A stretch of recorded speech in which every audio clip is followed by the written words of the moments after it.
présenter. Très bien. Merci Laure, je suis José Villatoro, chargé de projet innovation chez Tectera sur l'axe matériaux. Euh, je suis aussi de plus en plus la thématique défense avec mon collègue Valentin Jacuto, qui est notre référent interne défense et le lien privilégié avec la DGA.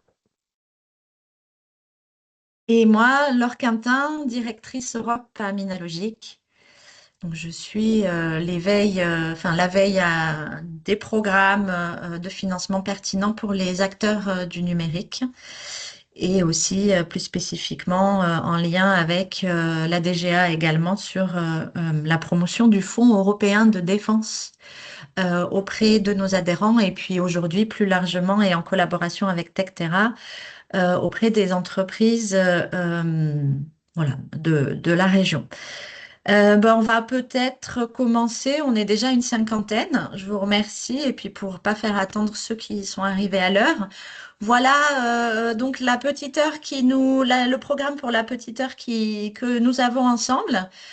Donc une présentation globale du Fonds européen de défense et des appels à projets en 2026. Alors, il y en a une trentaine. On va pas aller dans le détail de tous. Enfin, une trentaine, non, un peu moins peut-être, mais quand même, on va pas aller dans le détail de tous. Par contre, on vous a préparé un petit zoom sur les appels à projets à fort potentiel pour la filière textile et pour les acteurs du numérique.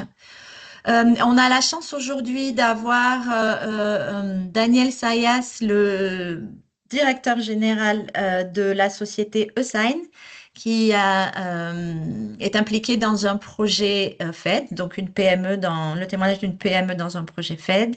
Et enfin, on vous présentera comment Tectera et Minalogic pouvons vous accompagner et comment vous pouvez éventuellement vous connecter à des partenaires européens. Donc, je vois que la question est dans le chat, mais effectivement, voilà, je précise que ce webinaire est enregistré, que les présentations et le replay vous seront envoyés par email la semaine prochaine. Vous avez bien vu que pour la bonne tenue de ce webinaire, on est nombreux aujourd'hui en ligne. Toutes vos caméras et vos micros sont coupés. Par contre, on vous invite à poser vos questions dans le chat. Euh, Après chaque présentation, on pourra prendre et lire ces questions. Et si vraiment vous avez envie de prendre la parole, j'ai toujours le moyen de vous ouvrir le micro. Donc, n'hésitez pas à le demander dans le chat. Voilà. Du coup, sans plus tarder, le Fonds européen de défense, alors 2026, oui, mais de façon large. C'est le programme de recherche et de développement piloté par la Commission européenne pour financer euh, des projets de R&D structurants, parce que vous verrez, c'est des projets d'envergure large qui répondent aux besoins des forces armées. Donc, encore une fois, ça veut dire c'est des besoins qui ont été identifiés par les États membres et du coup, ce sont des appels à projets qu'on appelle plutôt top-down, vraiment avec des attendus très ficelés, très précis. Et l'objectif global, c'est de développer et de consolider la BITDE, qui est la base de données des industriels de la défense européenne, pour la rendre plus autonome, plus compétitive, plus innovante et intégrée. Donc intégrée, c'est intéressant à savoir, c'est que, enfin, à commenter, c'est que avant quand même, eh ben, c'était un peu de l'entre-soi. Donc beaucoup, c'était les grands industriels de la défense, les grands centres de recherche qui travaillaient entre eux. Et ces dernières années, on note que le politique encourage à ce que les chaînes de valeur soient plus intégrées, plus larges, pour permettre la participation de nouveaux acteurs et notamment le soutien de technologies duales. Donc, au global, le Fonds européen de défense, c'est 8 milliards d'euros. Euh, Actuellement. jusqu'en 2027, donc on est sur la fin du programme. Et en 2026, les appels à projets du Fonds européen de défense pourront bénéficier de 1 milliard et je crois 500 000 euros de financement. Et à noter que c'est constant par rapport à 2025. C'est à peu près ce qu'il y avait déjà l'année dernière. Bon, peut-être pas la peine de le répéter, c'est des projets de R&D à application militaire uniquement, même si les appels vont aller chercher des technologies duales. Dans le projet, c'est l'application militaire uniquement qui est retenue. C'est un programme englobant de la recherche fondamentale jusqu'au développement de prototypes. Et puis vous verrez plus tard des exemples. Taux de subvention, on va détailler, mais en gros, c'est de 20% à 100%. Donc, c'est vraiment intéressant. De subvention hein, uniquement, avec des bonus pour la participation de PME. Ce sont des projets structurants, des gros projets, où la réalité montre que ce sont des projets entre 15 et 22 partenaires. Voilà, ça c'est les stats hein, jusqu'à présent sur les 4 dernières années. Hors projet PME, qui est une catégorie de projets bien à part entière que mon collègue José présentera tout à l'heure.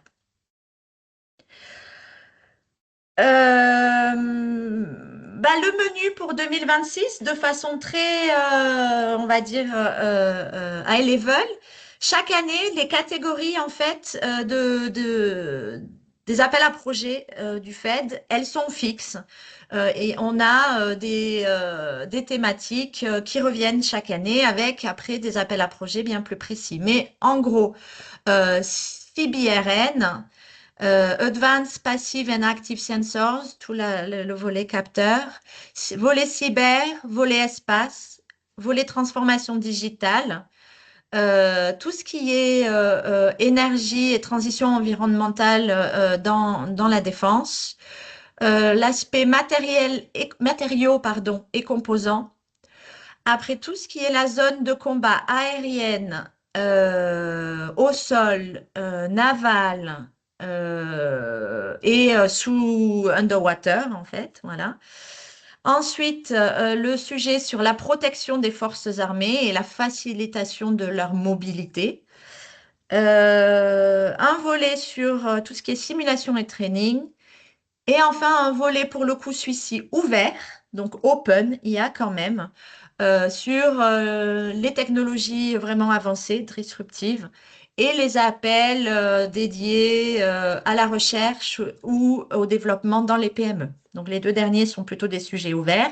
Et donc ça, c'est un menu chaque année que vous retrouvez avec des déclinaisons bien spécifiques et on rentrera dans quelques-unes tout à l'heure. Voilà. Et à noter juste que en termes de thématiques, souvent, comme c'est des thématiques qui se retrouvent d'une année sur l'autre, il y a des appels qui vous demandent d'aller regarder les résultats des projets antérieurs sur ces thématiques-là. Hein, il y a une continuité et une cohérence en termes de financement, des capacités et du développement sur ces thématiques. Rosé, ouais, sur le... Ah non, les taux de subvention, bah non, je vais vous préciser, ouais, pardon. Les taux de subvention, ils sont définis en fonction de la typologie d'activité dans le projet. Donc, vous voyez à droite, à gauche, pardon, ma gauche et ma droite, à gauche, toutes les activités de recherche, développement de connaissances, intégration de connaissances et études de faisabilité sont financées à 100%. 100% de vos coûts directs et tout ce qui est à droite pour des activités sur des TRL plus élevés, donc études de faisabilité un peu plus avancées, conception, prototype et test et déploiement. On est sur des taux de subvention allant de 90% à 45%. Plus on s'éloigne de développement et de la recherche, moins bien sûr les taux sont élevés. Mais il faut noter qu'il y a une part variable sur les projets de développement pour soutenir l'incitation de la participation des PME. Donc, il y a des petits mécanismes un peu complexes, mais en gros, s'il y a une part, un pourcentage dédié du financement alloué aux ETI et aux PME, ça vous permet d'obtenir des bonus de 10%. Si en plus vous travaillez avec des PME en coopération transfrontalière, c'est-à-dire que si dans le consortium, le consortium est piloté par un Français, mais que vous allez chercher des PME étrangères, et ben vous doublez ce bonus jusqu'à 35%. Voilà, donc c'est en gros des taux de financement très avantageux qui permettent aussi, enfin, qui donnent des incitations à l'inclusion de PME et à la collaboration transfrontalière. Parce que vous allez voir, il y a des critères aussi d'éligibilité qui encouragent ces principes-là. Tout à fait. Donc, par rapport à ces critères, il faut impliquer trois euh, États membres et trois entités publiques ou privées indépendants. Donc, ça, c'est le minimum, bien sûr. Vous pouvez avoir trois entités indépendantes et trois pays indépendants. Ou sinon, vous pouvez avoir trois entités indépendantes sur deux États membres, mais il faudra impliquer un troisième État membre via une entité liée, par exemple, à un grand groupe. Donc, c'est pour toujours avoir ce critère de coopération transfrontalière. D'autres critères sont que les entreprises doivent être établies dans l'Union européenne et avoir leur structure de management dans l'UE. Donc, tous les moyens mobilisés doivent être aussi sur le territoire de l'Union européenne, infrastructure, installation, actifs, tout type de ressources. Et les entreprises ne doivent pas être contrôlées par un État tiers.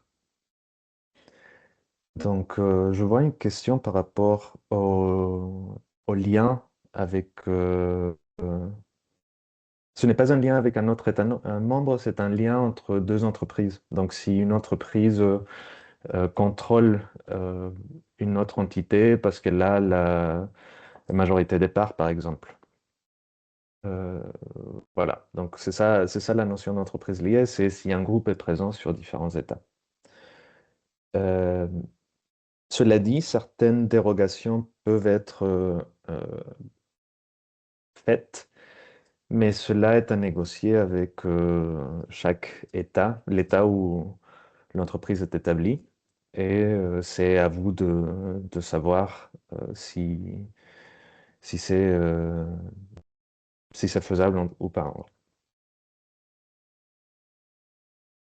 Alors, le projet, quant à lui, est éligible si au moins deux États ont l'intention de se procurer la technologie. Donc, il faut, après que ce soit déployé, en gros, et pour prouver cet intérêt, il faut fournir une lettre d'intention, des spécifications techniques. Cette lettre doit être signée par les États membres. C'est une action qui sera pilotée par la DGA. Donc, il faut en fait discuter avec eux très, très tôt. Et ensuite, il faut que les projets euh, soient, que les entreprises qui participent au projet soient en capacité de financer ce qui ne sera pas subventionné. Donc, il faudra faire en fait une lettre qui démontre que vous pouvez financer le reste en part propre ou que peut-être l'État membre va financer le reste. Ça, c'est quelque chose qui va être vérifié pendant la phase d'établissement du Grant Agreement et il va falloir, avec le dossier, soumettre ces documents, une première estimation de cette capacité d'autofinancement. Pour les candidatures, les PME peuvent soit proposer un projet directement dans le call dédié PME, dans un consortium, soit en fait, est intégré dans un plus large consortium qui va être piloté par un maître d'œuvre industriel. Donc, ce seront les grands de la défense dans chaque État qui pourront intégrer les PME. Mais dans les deux cas, il faudra se manifester auprès de la DGA en amont. Donc la première date à retenir est le 29 mai 2026, date pour laquelle il faudra avoir rempli le formulaire. Que vous aurez accès à ces slides, vous pourrez voir le formulaire directement. Et il faudra le renvoyer à la DGA pour obtenir leur soutien. Ça, c'est une étape, euh, c'est la première étape. Ensuite, à considérer l'étape de clôture des appels à projets eux-mêmes. Ce sera vers octobre.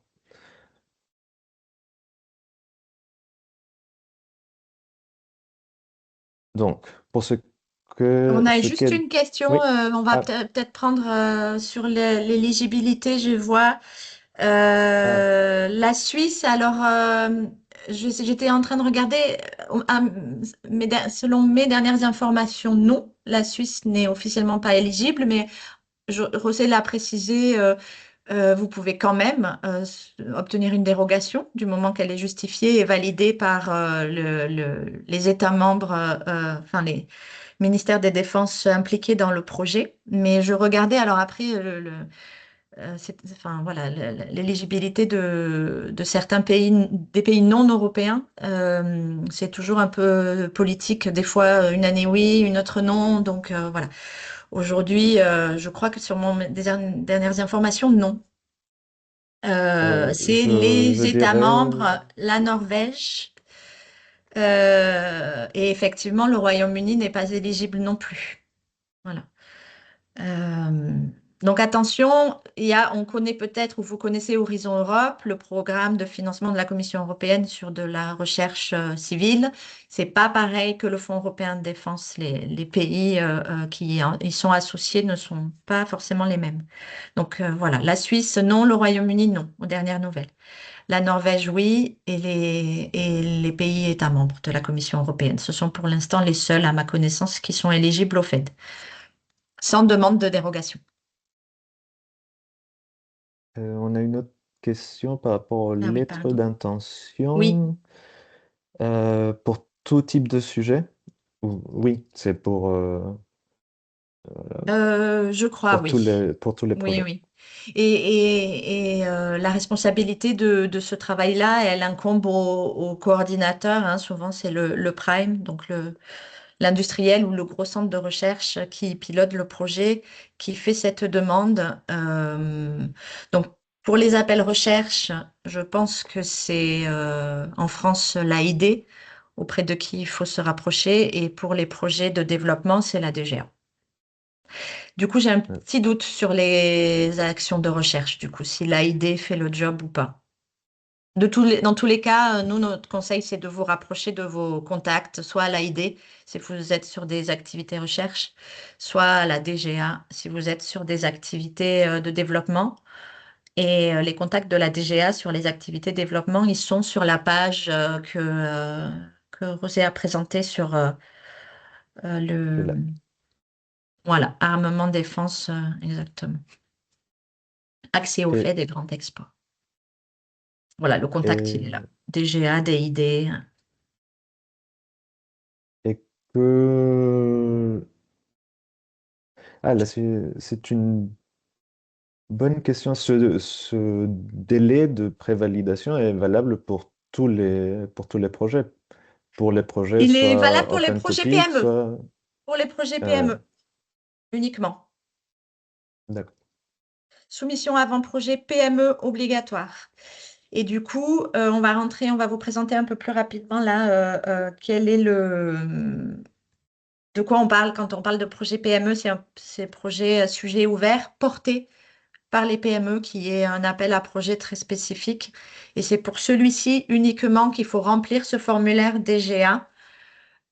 Pour tous les autres appels à projets qu'on appelle les grands appels, c'est la deuxième, voie d'accès pour les PME, c'est se rapprocher d'un maître d'œuvre industriel qui est, lui, le contact seul et privilégié de la DGA et des autres partenaires sur le sujet. Mais je pense que le témoignage de notre PME qui est rentrée par cette voie-là, elle sera éclairante pour vous dire comment ça fonctionne. Mais en tout cas, les projets doivent être aussi pré-validés euh, par par la DGA. Euh, Même Oui, si c'est pas à oui, remplir oui, le tout à formulaire, fait, mais il faudra quand même obtenir cette validation en tout amont. à fait, tout à fait. Oui. Pardon, Rosé, j'ai repris le contrôle, mais c'est à toi. Je te laisse Ah. rentrer dans le détail maintenant de Ok. certains AAP. Allez, je vais vous présenter donc quelques appels à projets. On a un appel à projet pour la filière textile.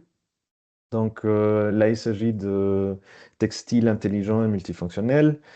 Et les objectifs sont d'introduire de nouveaux concepts pour la capacité de survie, dont le camouflage, des solutions d'identification d'amis ou ennemis, des solutions qui permettent d'augmenter la capacité opérationnelle en conditions extrêmes, chaud et froid, euh, des solutions qui permettent aux soldats de maintenir en temps réel une connaissance de leur situation pour leur permettre d'agir dessus, pour augmenter leur capacité à opérer sans être détectés dans un environnement jour, nuit, avec présence de drones également. Alors, les activités qui sont considérées dans cet appel à projet sont des solutions de management de la signature type thermique, électromagnétique, donc des solutions de type camouflage pour que le soldat individuel soit plus difficile à détecter par les différents capteurs présents dans un champ de bataille, dont notamment encore les drones. Et ça pourrait aussi inclure des solutions pour éviter la reconnaissance automatique. Donc, dans le scope de cet appel à projet, on a aussi les technologies d'identification amis ou ennemis. On a aussi de nouveaux concepts pour la protection balistique qui doivent être confortables, efficaces. Et il doit y avoir une analyse de vulnérabilité considérant l'ergonomie, le poids, euh, etc.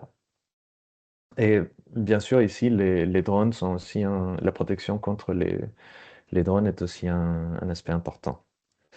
Les solutions doivent être robustes et faciles à maintenir et pouvoir opérer dans des climats différents et des conditions extrêmes.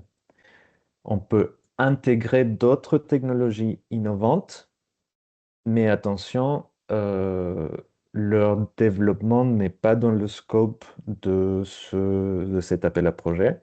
Et par d'autres technologies innovantes, on peut comprendre la distribution de l'énergie, des solutions de communication et des antennes, des capteurs NRBC, des membranes différentes. Donc, on peut en mettre, mais pas en développer. Alors, comment est-ce que nous, on peut vous accompagner au montage sur cet appel à projet? Euh, Sachant que les décideurs seront les maîtres d'œuvre industriels, nous, on peut faire recueillir votre intérêt et vos compétences pour répondre à cet appel à projet. On peut être votre voix auprès des maîtres d'œuvre industriels, présenter les différentes solutions et possibilités. Après, c'est à eux de décider. Mais venez nous voir, on a des contacts et on peut essayer de vous placer au plus possible. Donc, ce qu'on sait, on va faire un AMI d'ailleurs lié à cet appel à projet, un appel à manifestation d'intérêt. Ce qu'on cherche actuellement, ce sont des solutions de gestion des signatures et fonctionnalités anti-reconnaissance, l'identification ami ou ennemi, la surveillance de l'état de santé, euh, quelque chose pour la modularité et la maintenabilité sur le terrain, et bien sûr la durabilité et et la fin de vie. Donc, je vous passe les détails, vous aurez les slides. Je préfère avancer sur un autre call qui pourrait être intéressant pour la filière textile, qui porte sur les systèmes de décontamination NRBC, donc tout ce qui est nucléaire, radiologique, biologique, chimique. Donc, ou cet appel à projet cherche des solutions intégrées à différents niveaux, tactiques, opérationnels, stratégiques, avec une preuve de concept plus bas TRL que l'appel à projet précédent, et qui permettent une décontamination automatisée du personnel et de l'équipement. Alors, les objectifs spécifiques incluent différents aspects, les processus, l'autonomie et robotisation des systèmes, des, des évaluations de risques et particulièrement l'aspect décontamination opérationnelle. Donc, si on restreint la décontamination à certains actifs ou zones critiques qui puissent permettre aux opérations de continuer, cela est tout aussi efficace à prioriser. Donc, quel est le minimum en fait qu'on doit faire pour maintenir les opérations? Et il faut que la décontamination soit complète. Voilà. Dans ces, euh, Dans ces appels à projets, on a un format avec un maître d'œuvre. Ici, c'est un appel à projet dédié aux PME. Et attention, ce n'est pas que pour le textile, mais pour toutes les filières. C'est un open topic. Et il y aura plusieurs projets financés là-dedans avec des TRL intermédiaires à haut. Et il s'agit ici surtout d'encourager le rôle des PME pour transformer les résultats ou les technologies qu'ils peuvent avoir, disons, sous la main pour le marché civil en solutions pour la défense, ou encore d'intégrer leurs solutions dans un mode de guerre hybride. Donc, les propositions peuvent porter sur des produits, des technologies innovantes, pour améliorer la préparation, la déployabilité, la fiabilité, la sécurité et la durabilité des forces. Donc c'est vraiment large. C'est à vous de voir qu'est-ce que vous avez qui peut être pertinent pour la défense. Donc des équipements, des infrastructures, des solutions énergétiques, des systèmes de surveillance, des solutions numériques. Et il faut que ce soit au moins quand même un TRL 4, que vous ayez la preuve de concept bien validée euh, pour continuer pour le marché défense. Donc Donc là, les critères voilà. Oui, d'éligibilité, ils sont les mêmes que ceux introduits, hein, donc minimum 3 pays, 3 partenaires de oui. 3 pays différents, voilà, européens, avec les mêmes règles qui s'appliquent. Donc voilà. Euh, on a des questions sur Je vois. l'appel matériaux intelligents, là. Tu as Oui, mentionné État tiers. C'est qui, par exemple, les États tiers? comme la Norvège, qui n'est pas un Ok, donc pays c'est quand de même l'UE. des États éligibles ou ça peut être des Oui, États non éligibles? Si, d'accord. oui, des États éligibles. Ok. Je vois. Ensuite, alors, vu la taille moyenne des consortiums, donc gros consortium, effectivement, 15 à 22 hormis cet appel-là, hein, mais sur les appels qu'on appelle les grands appels, Mm, avec effectivement la preuve d'intérêt étatique de la DGA, même si là aussi la preuve d'intérêt, elle est obligatoire, hein, c'est le fameux formulaire qu'il vous faut remplir avant le 29 mai. Y a-t-il des liens outils pour connaître les projets en cours de montage sur lesquels nous pourrions nous positionner en tant que fellow? Et ben ça, c'est toute la problématique. Il y a, oui, alors rien de bien ouvert, officiel. Il n'y a pas de bourse au projet parce qu'on reste quand même dans le sujet de la défense avec des enjeux. Mais vous avez ben, ce que disait José, donc déjà sur certains appels, les pôles de compétitivité qui peuvent être en lien avec le Prime, donc avec le fameux maître d'œuvre industriel qui pilote. C'est ça. Euh, il y a aussi la DGA, comme ils sont forcément dans le processus, ils sont aussi au courant des projets qui sont pilotés par les maîtres d'œuvre industriels français. Voilà, donc ça c'est aussi un canal, la DGA ou l'AID. Donc vous rapprochez si vous avez déjà travaillé dans la défense de vos contacts parce qu'ils sont en lien. Si le Prime est français, s'il n'est pas français, ils ont moins de visibilité dans la réalité. Et après, vous le verrez à la fin de la présentation, il existe un événement de mise en commun des porteurs de projets avec des potentiels PME qui viendraient proposer leurs solutions et il a lieu en mars prochain à Bruxelles. Vous aurez les indications dans la slide aussi. Donc c'est moi aujourd'hui, les trois canaux, on va dire, que je vois et le quatrième, bien sûr, c'est, sachant que c'est eux qui sont à la manœuvre, c'est de vous rapprocher des industriels voilà, dans votre réseau, qu'ils soient fournisseurs ou clients chez vous déjà. Donc, sachez que c'est eux, en fait, qui pilotent ces projets-là. Donc, c'est une quatrième voie, effectivement, possible. Euh, je vais continuer. J'ai essayé de faire le travail d'identifier des appels à projets pertinents pour les acteurs du numérique.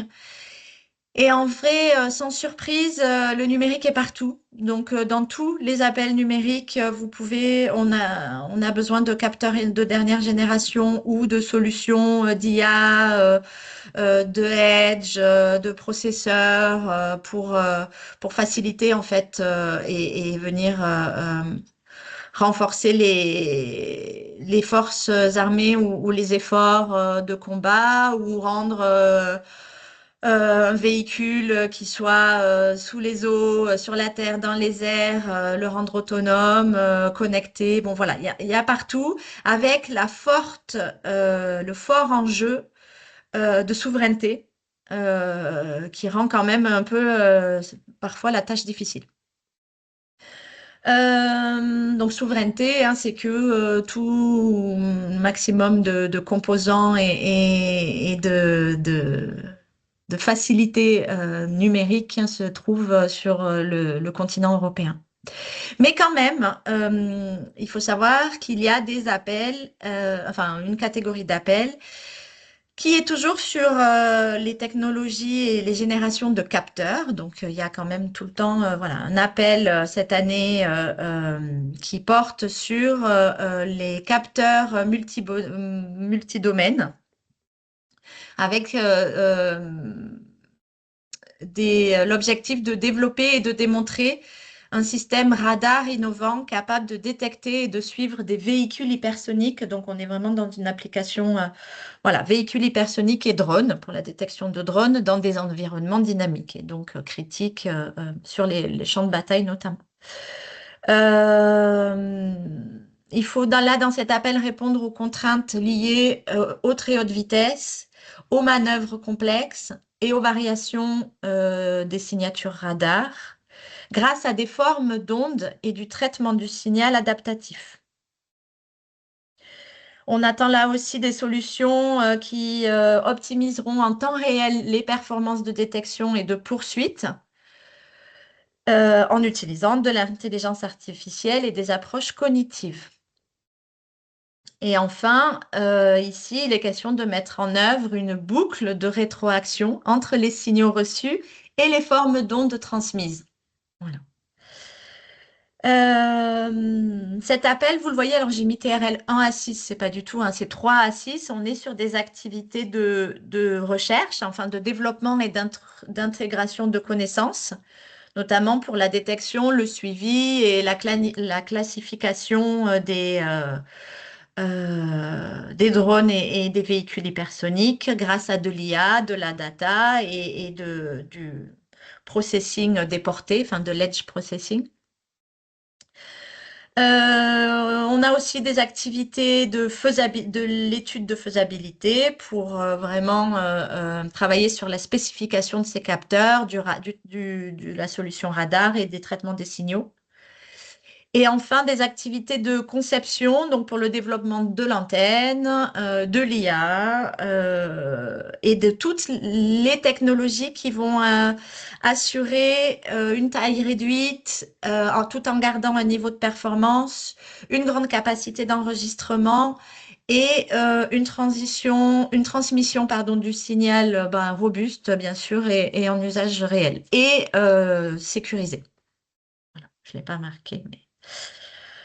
Donc, c'est un seul projet qui sera financé. Donc, derrière, il y a un grand industriel qui va piloter. Et donc, c'est pour un budget de 20 millions d'euros.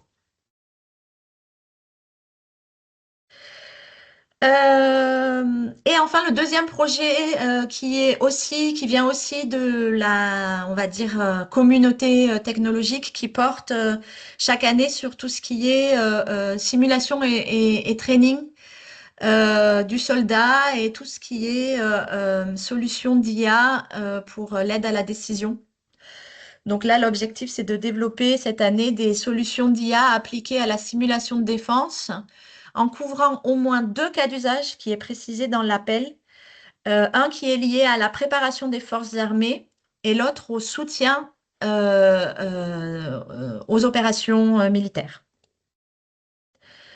Et donc là, il est demandé d'identifier d'un côté les défis sur ces deux cas d'usage, faire une analyse de l'état de l'art en pointant les lacunes existantes et en identifiant les besoins et les exigences liées à l'utilisation de l'IA dans la préparation des forces armées et dans le soutien aux opérations sur le terrain. Donc, les activités éligibles, on est à nouveau sur des activités plutôt de développement et d'intégration des connaissances, donc plutôt des TRL 3 à 6. Donc, comme je disais, identification des lacunes, besoin des exigences et tout en faisant attention aux standards à l'interopérabilité des systèmes, notamment, je ne l'ai pas marqué là, mais avec ce qui est développé aussi par l'OTAN. Donc, il y a sur cet appel un lien fort à faire avec ce qui est aussi développé dans l'OTAN. Et donc, il faut faire attention, ou en tous les cas, il est mentionné qu'il faut se pencher sur les enjeux liés aux données, aux interactions en machine et aux méthodes d'évaluation.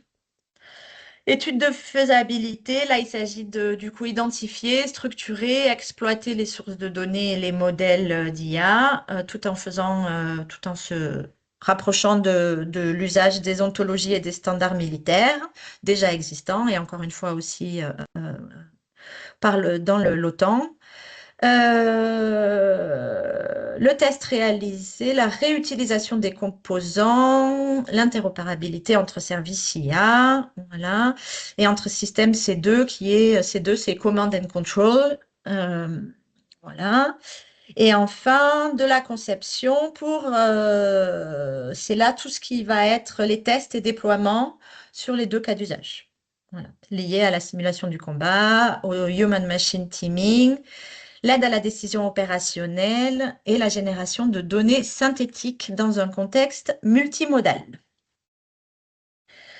Voilà, donc un dernier appel qui pour le coup celui-ci est vraiment une opportunité pour les PME, les petites, voire même celles qui n'ont jamais travaillé dans la défense, parce qu'il s'agit, et c'est le premier dans l'histoire du Fonds européen de défense, d'un appel à projet qu'on appelle en cascade funding. Si certains d'entre vous en ont déjà entendu parler, c'est un système de financement, on va dire délégué, en délégation, où en fait le gros consortium, là, le consortium des 15 et 22, l'idée par un prime, il a prévu dans son projet et dans son plan de travail une enveloppe et un petit sous-programme de financement pour les PME. C'est-à-dire qu'il a développé un système et ensuite, au bout d'un certain temps de projet, il ouvre le projet à la participation de PME et start-up innovantes qui vont venir apporter des technologies. euh, euh, Vous allez voir dans un cadre quand même bien restreint, mais des technologies toutes seules pour venir collaborer avec le gros consortium. Donc là, on est dans un projet qui s'appelle le projet Major, où vous verrez, si vous allez sur le site web du projet, on retrouve Airbus pour la partie air, je ne sais plus quel grand maître d'œuvre industriel sur la partie mer et quels grands acteurs industriels sur la partie terre, hein, je ne l'ai plus en tête. Mais ils se sont tous réunis avec des centres de recherche aussi pour travailler sur la maintenance, l'assemblage et la réparation de structures multi-domaines, pardon, dans les airs, dans la mer ou sur terre. Voilà, pour du combat air, mer, terre. Et là, ils ont un appel à projet qui est ouvert jusqu'au 25 mars, où les PME et les startups innovantes, apporteuses de technologie, sont invités à candidater et ils ont du financement pour financer 30 projets. Et là, vous pouvez prétendre à une subvention jusqu'à 60 000 euros, plus un programme d'accompagnement de 6 mois, support technique et business, pour travailler sur ces sujets de maintenance, assemblage et réparation de structures. De façon plus détaillée, il faut proposer des solutions et des domaines technologiques répondant aux 5 challenges clés que le consortium a identifiés, tous liés à l'innovation sur des plateformes de défense multidomaines. Et donc, sont recherchées des solutions de structure hybride, conception multimatériaux, assemblage et interface réversible, des technologies et procédés d'assemblage innovants pour les structures multimatériaux, pardon, des solutions de monitoring, de structural health monitoring et de health and usage monitoring systems, incluant des capteurs embarqués pour plateformes de nouvelle génération, des solutions de contrôle non destructif et de digitalisation et d'IA pour l'aide à la décision sur des enjeux de maintenance et d'évaluation structurale. Voilà. Donc ça, on connaît ce système dans Horizon Europe. C'est la première fois qu'on le voit sur du Fonds européen de défense. Donc je vous invite à consulter tous les détails sur le site web du projet que vous avez ici, si vous pensez pouvoir y répondre. Voilà pour nous. Et comme ce sont ceux qui ont fait l'expérience qui en parlent le mieux, c'est ces slogans publicitaires pour beaucoup de sujets, je suis ravie d'accueillir aujourd'hui Daniel Sayas de Sign, qui va vous faire part, lui, de son chemin, son expérience dans le Fonds européen de défense. Daniel, si tu es parmi nous, et désolé, on a un peu débordé, il y a beaucoup de choses, mais merci d'être là. Je vais Est-ce que vous partager. m'entendez? Oui, on t'entend. Et du coup, je vais Super. partager ta présentation. Tac. Elle est là. Est-ce que vous la voyez à l'écran? Rosé, vous la Oui, voyez? mais pas en grand, pas encore. Ah, alors attends. C'est parce que là, du coup, je suis sur un PDF. Il faut que je me mette en format mode présentation. Voilà. C'est bon. C'est bon. Allez, Daniel, Super. c'est à toi. Eh bien, merci Laure, merci José. Donc simplement quelques mots autour de notre participation dans un projet du Fonds européen de défense. Alors effectivement, pour le formalisme, bien sûr, tout ce que je dis n'engage que moi et en aucun cas le projet lui, les membres du projet ou les organisateurs du projet. Et ça n'est qu'un témoignage. Je pense que chaque participation est unique. Donc je vous dis juste quelques mots de contexte pour vous dire qui on est et comment on est arrivé à ce projet-là, pour après vous décrire un peu plus le fonctionnement lui-même.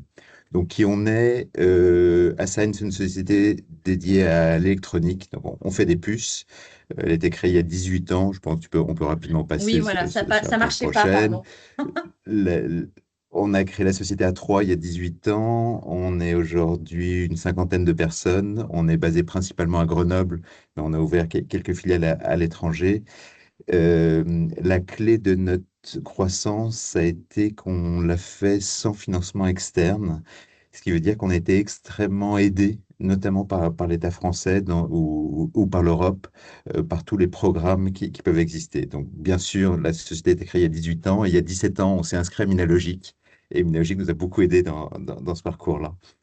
Et la dernière planche pour Assign, juste pour vous dire un peu ce qu'on fait et pour que vous compreniez mieux le contexte dans lequel on a été chercher ce projet du Fonds européen de défense.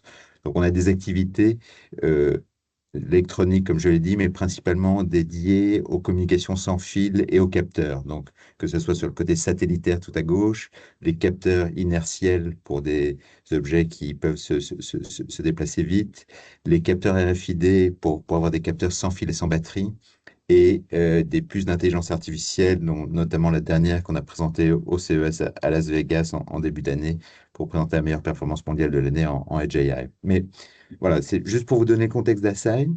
Et dans ce contexte-là, on va passer à la planche d'après. On a présenté un projet, on vient de démarrer un projet donc, qui s'appelle ePerfect, donc en répondant à un call du Fonds européen de défense. Donc, simplement pour vous en dire deux mots, donc c'est un projet où on va se concentrer sur le traitement des télécommunications. Donc, on est vraiment dans le numérique, aussi bien sur l'aspect de transmission de la donnée que analyse de la donnée. On est 15 partenaires, c'est un projet sur 40 mois avec un budget très conséquent. Donc 22 millions d'euros. Pour vous donner une idée, nous, partenaires PME, aujourd'hui, on a droit à un montant qui est de l'ordre de celui de notre chiffre d'affaires. Donc, pour nous, c'est vraiment extrêmement conséquent. Et donc, si on passe à la planche d'après, l'idée, c'est pourquoi est-ce que ces projets-là sont financés et pourquoi ce projet-là en particulier est financé. C'est très simple, on se rend compte que dans énormément des systèmes de défense, on achète des composants, enfin l'Europe achète des composants à l'extérieur sur lesquels n'a aucune maîtrise et il suffirait que le pays producteur de ces composants dise: ah, ben finalement, écoutez, je ne sais pas si je vais vous les donner ou vous les vendre. Euh, donc, c'est une situation de dépendance qui est difficile à accepter. Et donc, l'enjeu est vraiment de développer ces composants sur le sol européen et développer les technologies européennes qui vont avec. Le fond du projet, peu importe, c'est vraiment ce que j'ai dit, c'est sur les télécoms. Si on passe à la planche d'après. Donc le consortium, alors ça, c'est fondamental parce que vous avez vu dans les planches qui ont été présentées précédemment, c'est que quand il y a une enveloppe pour un appel à projet de 20 millions, 30 millions, 40 millions, c'est-à-dire que principalement il y a un projet qui est retenu.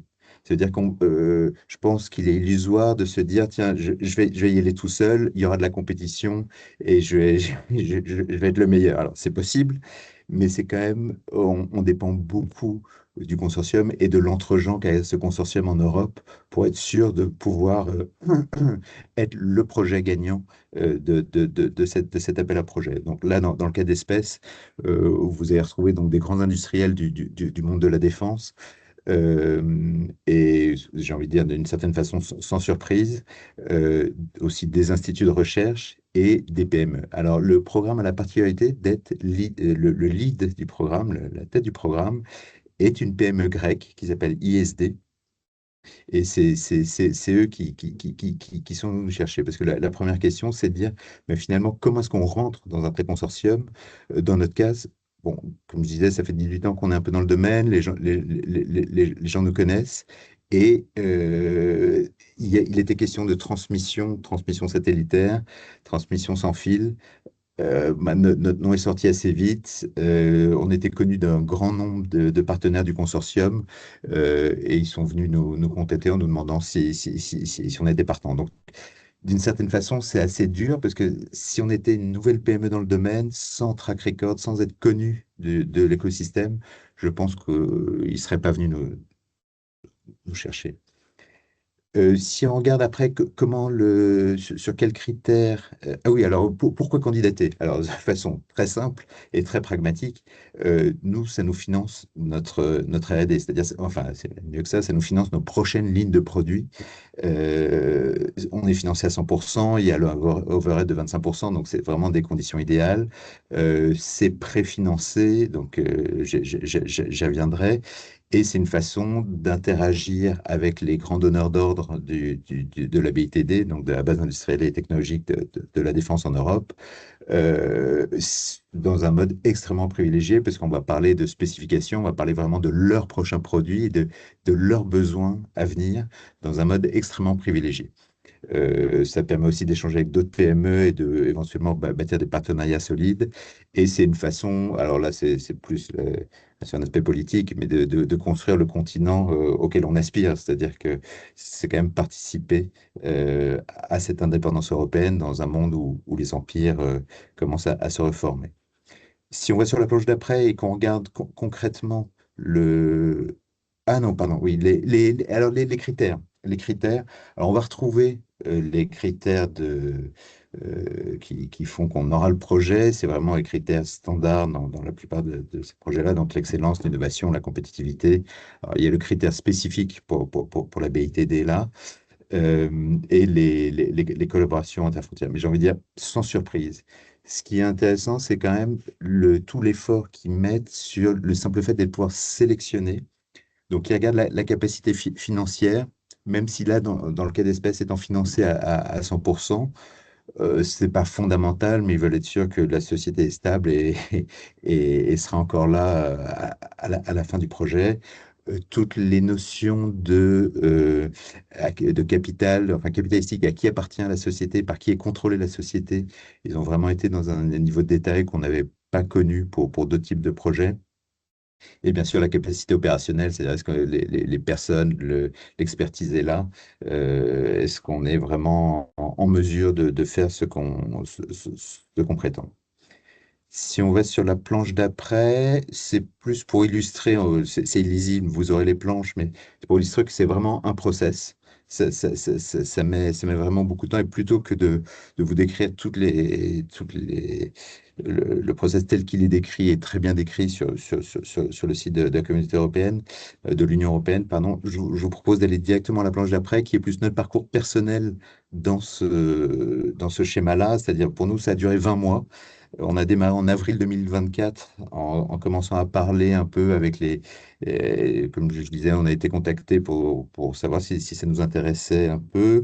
Le consortium s'est bâti là au printemps, donc avril, donc juin, un consortium de fait. En juillet, on discute un peu du programme. Qu'est-ce qu'on fait pour répondre au mieux au programme? Parce que je vous rappelle qu'il faut être le programme sélectionné dans ce call. Donc c'est là où tous les grands donneurs d'ordre ont un peu centré la teneur précise du programme. Et quelque chose sur le montage, déjà en juin, en fait, il y a une société de services qui est montée à bord pour nous aider à la rédaction et au dépôt, à la préparation du dossier. Et rétrospectivement, nous, on l'avait jamais fait. Jusqu'à maintenant, tous les dossiers, on les préparait nous-mêmes. C'est quand même le jour et la nuit. C'est-à-dire que ça permet vraiment de se concentrer sur le fond et de laisser la forme et toutes les répondre, bien répondre aux critères, enfin vraiment d'avoir un dossier correspond exactement aux attentes du Fonds européen de défense. Donc, sans faire de publicité, on a travaillé là avec une société qui s'appelle Spinverse en Finlande, qui, de mon point de vue, a fait un excellent travail. Donc, programme défini. Ensuite, justement, nous, on n'a plus à rédiger aucun paragraphe. Eux font de la collecte d'informations. Ils nous demandent simplement énormément d'informations. Ils créent un premier document. Donc, en septembre, là, tout le monde se met à la relecture et pour éditer le document final. Et en octobre, la proposition est finalisée et déposée. Ce qui est intéressant, je vous parlais de la sélection des sociétés, c'est-à-dire que dès novembre, c'est-à-dire vraiment juste après le dépôt, euh, on est contacté pour clarifier un certain nombre de choses. Et quand je dis clarifier, c'est principalement qui sommes-nous et vraiment nous poser énormément de questions sur la société. après, il y a la période de trou, ils analysent le dossier. En mai, alors, je ne vous promets pas que les dates soient exactes au mois près, mais on a la réponse, on nous dit que c'est bon. Et après, il y a toute la phase d'instruction pour préparer le démarrage. Et là, c'est reparti. On nous demande vraiment énormément de documents sur la société pour vraiment qu'il n'y ait absolument aucun doute, ni sur nos intentions, ni sur qui on est, ni sur là où on veut aller. Et pour finalement avoir ce document, donc c'est le Grant Agreement. En gros, il y a les deux documents clés qui sont le Grant Agreement, qui est l'accord avec le Fonds européen de défense, et de l'autre côté, le Consortium Agreement, l'accord de consortium qu'on a aussi dans les autres projets, pour être sûr qu'entre les partenaires, on a un accord pour l'exploitation, pour savoir comment ça va se passer après. Mais finalement, ça va globalement assez vite parce que le projet a démarré là en décembre dernier et avant la fin de l'année, on a eu le prépaiement d'une partie conséquente du projet qui nous permet là on n'a plus aucune excuse pour ne pas avancer. Donc c'est vraiment une timeline de 20 mois entre le moment où vraiment on est contacté pour la première fois et le moment où on a l'argent en caisse pour démarrer le projet. Donc, en gros, ce support, je peux témoigner qu'il est réel, que c'est possible. Euh, Là, il y a énormément d'informations disponibles. Là, j'ai cité un des sites sur lequel il y a vraiment, c'est extrêmement décrit. Le fait qu'il y ait les seuls me semble absolument illusoire. Si on veut aller vite, on y va seul, mais si on veut aller loin, faut vraiment y aller à plusieurs. Euh, une fois qu'on est lancé, bah, je pense que c'est important de se donner toutes les chances, et donc c'est d'être accompagné pour le faire. Et sinon, bah, je pense que le fait que ça se passe au niveau européen est juste quelque chose d'obligatoire. C'est-à-dire que c'est vraiment au niveau du continent qu'on peut répondre à ce type de problématique. Et c'est une façon de contribuer à l'indépendance de ce continent. Voilà, s'il y a des questions. Alors, vous aurez Eh oui. reconnu Bertha von Suttner, Ah, qui était la zut, je l'ai première enlevé. prix Nobel enfin, première femme prix Nobel de la paix en 1905, Ah, une aristocrate née à Prague, qui a une vie, je vous encourage à aller voir sa biographie, une vie extraordinaire, et qui était donc une grande amie d'Alfred Nobel, et qui a œuvré, parce qu'on parle de défense, faut pas se leurrer, si on va oui. voir sur tous les sites, c'est quand même lié à, pas forcément des enjeux militaires, mais en tout cas des enjeux de défense. Bon, néanmoins, on fait tout ça quand même pour œuvrer pour la paix. Et je trouve que la vie de Bertha von Suttner en est un parfait exemple. Eh ben, merci beaucoup, Daniel. Merci, c'était très complet et très éclairant. Je vois pas de questions. Alors, moi, ce que je vois quand même, c'est que c'est long sans être long, hein, alors, c'est long, mais il n'y a pas eu d'embûche. C'est-à-dire que c'est quand même un processus bien ficelé, mais il faut quand même y prévoir 20 mois quand tout va bien, entre vous êtes dans le projet et vous avez le premier financement, quoi. Voilà, les premiers. Absolument. Ouais. Mais quand même, c'est vrai que c'est quand même assez clair. J'ai noté deux choses et ça va me faire ma transition à moi. Dans ce que tu as dit, il y en a une qui était l'un des objectifs et de favoriser aussi les nouvelles collaborations.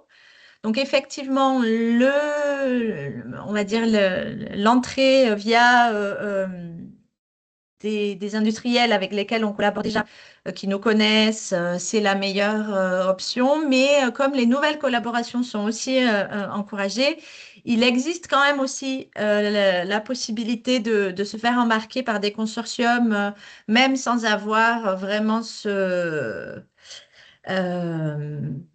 lien déjà existant, voire même si on l'a, mais que ça marche pas. Enfin, il existe encore quand même d'autres, peut-être un peu moins. Et alors, je vais vous repartager, je repars sur ma présentation à moi. Enfin, la nôtre, peut-être un peu moins sûre et un peu, voilà, un peu plus incertain, mais quand même.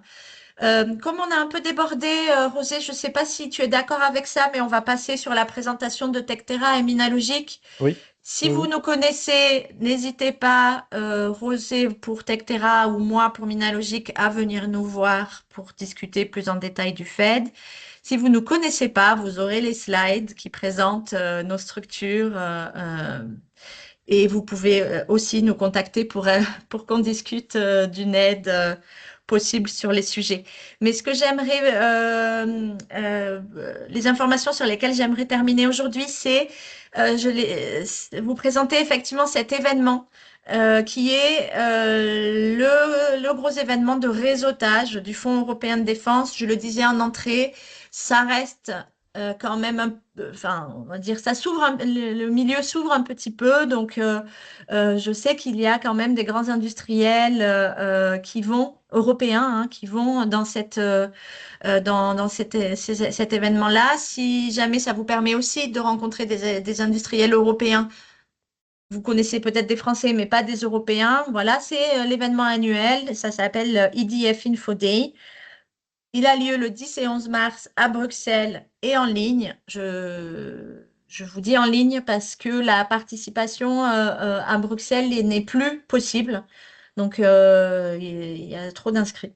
Donc, uniquement participation en ligne et cet événement vous permettra d'abord d'avoir une présentation détaillée des appels à projets par la Commission européenne, par elle-même. Donc, avec, je pense, pour moi aussi un intérêt supérieur à celui que nous, Tectera ou Minalogic, avons. Hein. Là, ce sont vraiment les personnes de la Commission européenne qui les présentent. Et donc, il y a beaucoup plus de messages à comprendre entre les lignes, sur les attendus notamment des pitchs des participants, justement pour vous permettre, vous plutôt apporteurs de technologie, de faire des présentations et d'être vus et reconnu peut-être par certains industriels, et puis faire du networking pour former des consortiums. Alors j'avoue que c'est beaucoup plus simple et facile de visu, mais il y a possibilité de faire des rendez-vous B2B pré-organisés à l'avance. Vous vous inscrivez, vous demandez des rendez-vous en ligne avec des industriels. Et la dernière fois, enfin l'année dernière en tous les cas, vous pouviez les identifier par rapport aux thématiques et aux appels à projets sur lesquels ils avaient émis un intérêt. Donc, ça vous permet de faire du filtre et de trouver. Et enfin, il y a aussi une demi-journée consacrée à des pitchs devant des investisseurs. Donc, des investisseurs qui viennent, eux, dire dans quel type d'entreprise et pour quel type de techno elles souhaitent investir et inversement des entreprises qui peuvent aussi pitcher. Voilà, il faut savoir que en 2026, pas plus tard que la semaine dernière, la Commission européenne a publié une modification du programme de travail, donc d'une modification de ce qu'elle entendait financer en 2026 sur deux volets. Le premier, c'est qu'elle a rajouté, je crois, 20 millions d'euros à la Banque européenne d'innovation, non, la BEI, la Banque européenne d'investissement, pardon, pour investir dans des entreprises de la défense. Donc, il y a 20 millions, alors ça vaut ce que ça vaut, mais je crois 20 millions, il faut que je vérifie mes chiffres. Donc, il y a une capacité d'investissement supérieure. Et deuxièmement, je ne sais plus, Rosé, si tu l'as spécifié, mais dans l'appel à projet spécifique PME, les critères de candidature ont été simplifiés. Donc, notamment, le dossier de candidature a été réduit de moitié et le temps et le délai d'instruction de ces projets-là en particulier, on parle uniquement des projets PME, a été simplifié et raccourci. Donc là, 20 mois attestés par Assign, ça peut être beaucoup plus court si vous êtes vous-même porteur du projet PME pour 2026. Donc voilà, des plutôt mesures incitatives pour aller regarder ce qui se fait. Donc et ce qui est possible. Et enfin, bah, Daniel l'a mentionné, c'est souvent quand même intéressant de se faire accompagner par un cabinet. parce qu'ils connaissent les rouages, parce que c'est quand même un langage spécifique, encore plus spécifique que dans Horizon Europe. Donc des cabinets conseils, nous voilà, en plus bien sûr de l'aide que les pôles de compétitivité peuvent vous apporter, notamment sur la relecture externe du dossier, par exemple. Les pôles ne prennent pas la plume, hein, en tous les cas, je parle pour Minalogic, donc alors que les cabinets conseils le font. Et il y a des aides pour financer ce cabinet conseil. Donc la BPI, via le DIAC Partenariat Tech International, peut cofinancer jusqu'à 50% du coût du cabinet. 25 000 euros hors taxe max si vous êtes porteur et 5 000 euros hors taxe max si vous êtes partenaire. Voilà.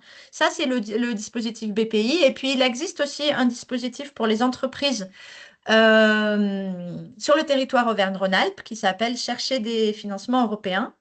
Et en complément du DIAC BPI, si le consultant vous fait deux factures, parce que par contre, ça ne peut pas être sur la même assiette de dépenses, vous pouvez prétendre à 4 jours alors en tout à 10 jours, mais les 4 premiers jours sont financés à 80%. Et les 6 derniers jours sont financés à hauteur de 50%, avec un petit plafond à chaque fois porté à 3 700 euros hors taxe pour les 4 premiers jours et 9 000 euros hors taxe pour les 6 derniers autres jours. Donc, c'est un complément non négligeable pour vous encourager à vous engager dans l'écriture, enfin, ou dans un dépôt avec l'aide d'un cabinet. Voilà, on a un peu débordé 10 minutes, ça va, Merci Laure. Si je peux juste rebondir bien sûr. sur quelque chose. Au niveau du rôle des pôles et ce qu'on peut faire pour vous accompagner. Tectera, par exemple, fait partie d'un projet FED au niveau communication et dissémination, mais en amont de ce projet, on a fait pour la DGA et les maîtres d'œuvre industriels une cartographie des savoir-faire. Donc, on est allé vraiment recenser toutes les compétences, dans ce cas-là, dans le textile intelligent, dans notre réseau, et on a présenté cela à la DGA et aux maîtres d'œuvre industriels. Là encore, on n'a pas le pouvoir de décision, mais on s'investit dans le processus et on peut vous positionner. Voilà. Donc venez nous voir dans tous les cas. On est là. Merci José. Et idem pour Minalogie qu'on a fait, alors pour le coup, pour l'Agence de défense européenne, une cartographie aussi des technologies de biocapteurs.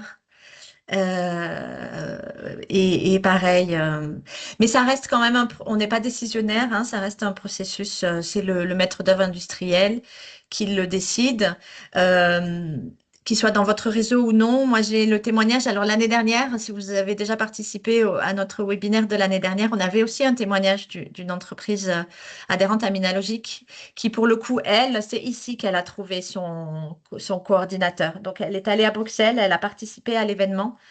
Et même si elle avait des discussions avec des maîtres d'œuvre industriels français, elle était aussi connue de la défense parce que euh, euh, Daniel de Seine l'a quand même dit, il faut avoir des références hein, un petit peu pour monter à bord d'un consortium. Donc elle avait déjà un peu travaillé pour la défense, mais pas tant que ça.